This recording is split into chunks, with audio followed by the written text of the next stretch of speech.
Well, here's the thing, and this is something. If any feedback I can give, if the big warning, here it is. Moving to another country isn't something to do if you're trying to run from something, because it'll follow you right here. Like, so we have private health insurance that we signed on to, right? In addition to the public health insurance, right?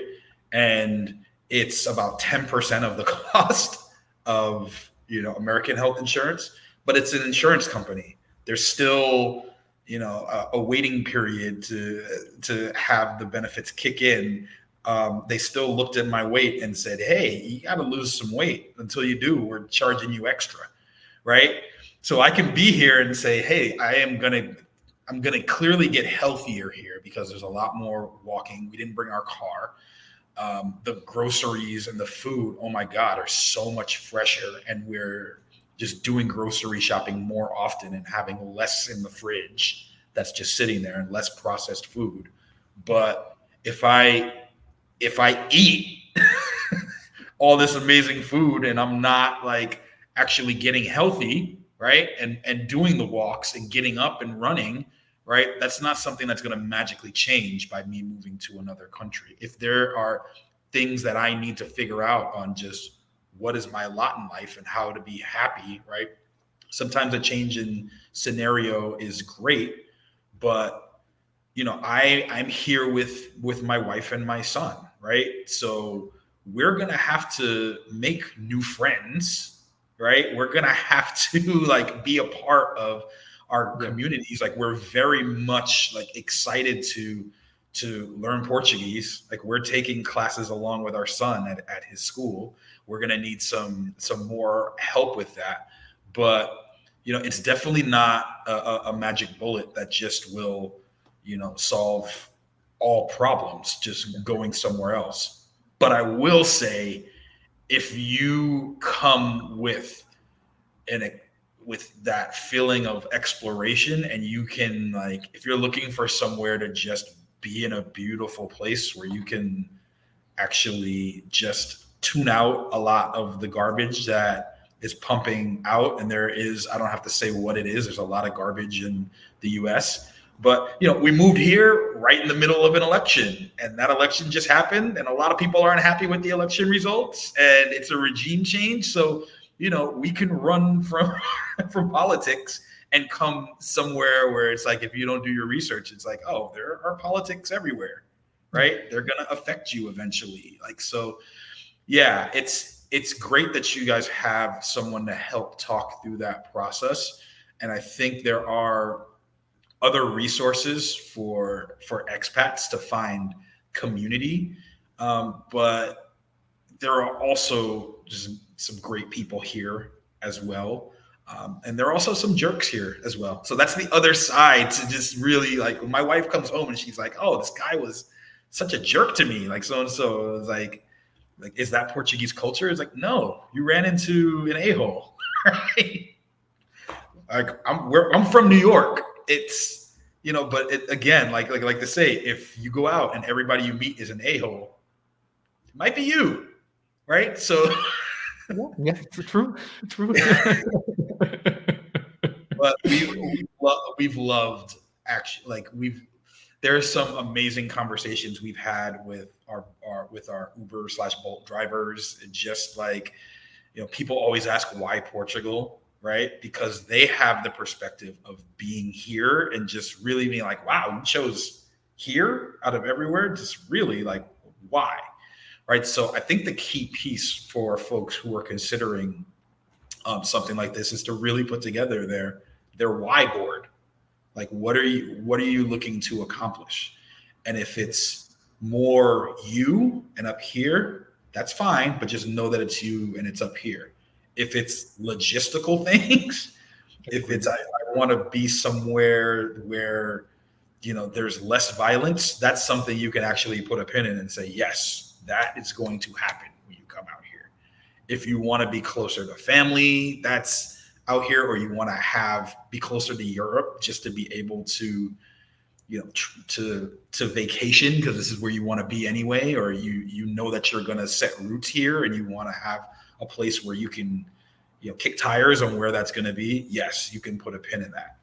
If you're moving here because you're looking for a magic place that's going to solve, issues of depression, or if like you're just not in a good place, you may want to reconsider that, because this is like, it's a process, and we're looking forward to being, a few months removed from the initial setup, because that's not fun for anybody. Yeah. Oh, I agree 100%. Really, really well said. Um, and thinking wisely on the reasons why you want to move, it's the first step. Before doing anything, before doing the research, just look for a city that you want to move to. Just think about the reasons why you want to move to this other country. And funny thing, Damon, is that you're talking about exploration, the thinking about reasons. And the one place where people sometimes they struggle when moving specifically to Portugal is related to finding the perfect spot to live and the perfect apartment to live. And I know this is, at least uh, in my point of view, currently the real estate market here is like, it's so heated that it's not easy to find the place to rent. There are no options actually. And you had gone through this process. You as usual, you were proactive. You came to Portugal. You saw some places. I would really like to know, how was your experience in finding your apartment that you're living in? So again, it's gonna be stressful unless you don't make it stressful. Make it a game, right? So I'm used to real estate and finding venues, and we weren't buying, so we were renting, right? I'm used to looking in New York City and the Bay Area. So there's very little you can put in front of me that's going to intimidate me. But when with working with Viv, it was just like, hey, let us know if you need us to help you navigate certain places.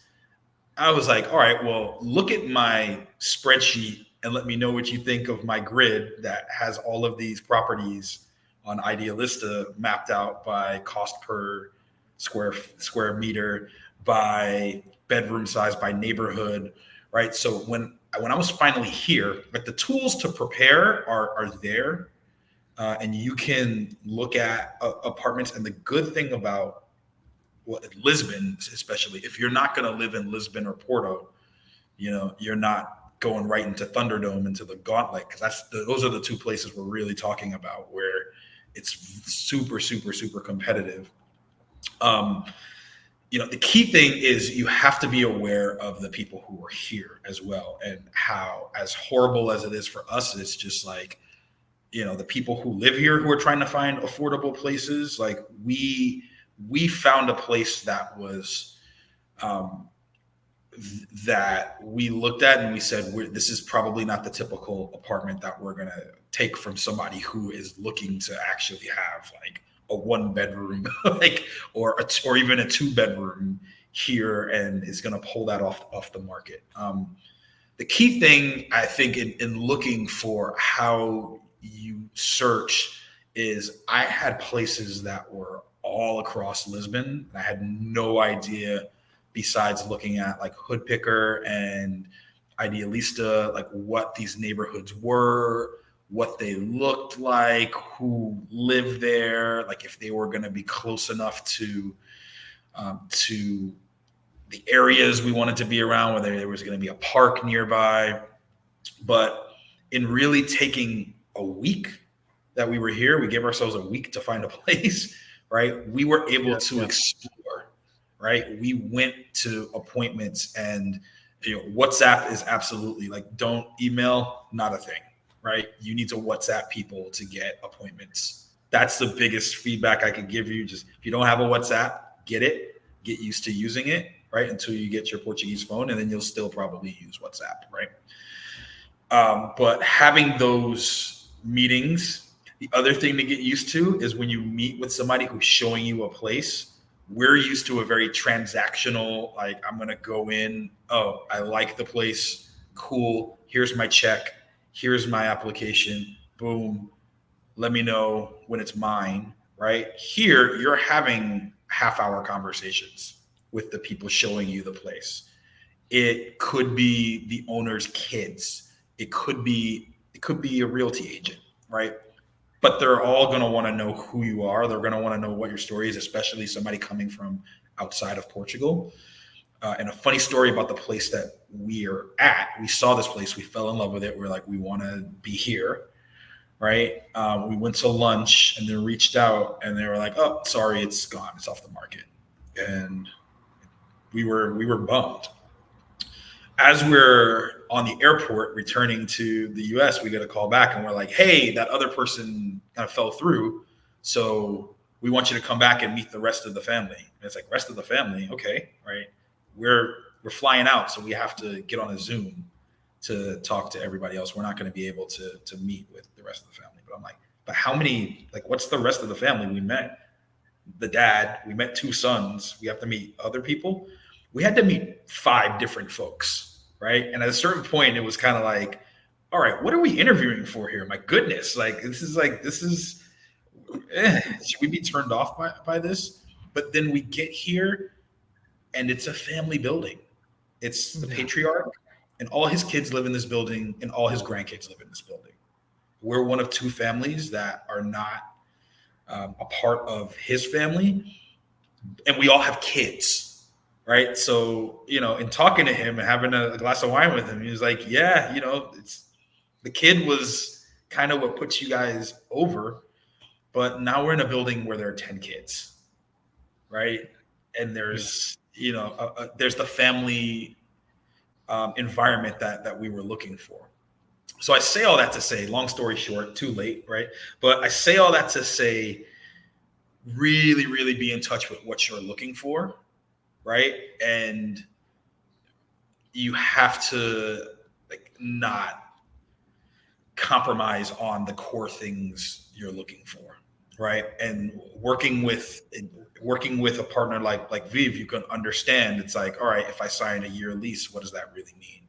When can I leave? Because a year lease isn't a year lease. Right.